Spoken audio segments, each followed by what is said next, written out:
They say they banned us at Walmart, but they don't know I live across the street from the nigga who owned Target, nigga. It's your boy Jackie Dumpson. Check it out. Now, Ricky Rose, he's actually laughing off the news that his album was pulled from Walmart.com because he said some shit that was threatening a presidential hopeful, which was Donald Trump. He basically said assassinate Trump like Zimmerman, take these words like Eminem. Now, people didn't really take that too nicely, especially when you got hundreds of people reportedly calling up to the corporate headquarters of these companies that are distributing the albums, saying, why are you selling and putting something out that would call for the death of someone who could be a U.S. president? So Walmart pulled it, right? Now, Rick Ross got on Snapchat and he said, yo, listen, man, he laughed it off. He's like, yo, I live across the street from a guy who owns Target. The fuck do I care, right? I mean, pretty much that's what he said, but let's talk about it because I see a lot of people commented, yo, they wouldn't do Eminem like this, and that might be true, man. Eminem might have been able to get away with these lyrics. I think Eminem would probably be able to get away with these lyrics because he's actually spat a lot of lyrics that were kind of more outrageous than this. However, I don't think in my memory I could recollect him saying anything about a politician. He talked about his mama.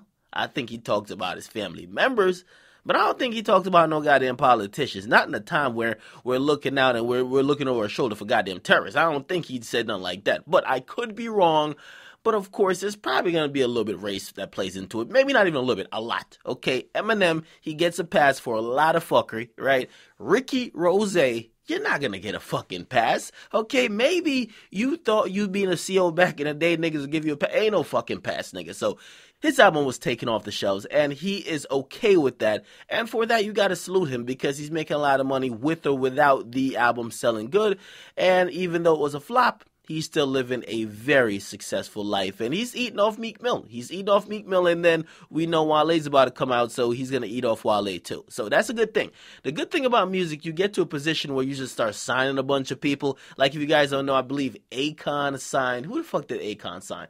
Akon signed Lady Gaga, right? Usher signed, or he definitely has part of what Justin Bieber is making. When you have those type of situations, and I'm not comparing Wale and Meek to like Justin Bieber or Lady Gaga, but when you have other people, it's kind of like a pyramid scheme, right? When you have other people making the money, you are still getting the proceeds, right? That's the reason why Birdman keeps getting a lot of money. He has a lot of people on Young Money, right, who are getting a lot of money, and when that money comes in, he does get a cut. Get a cut, Marks. Make sure you guys like, definitely subscribe. It's your boy Jackie Demix, man. How about?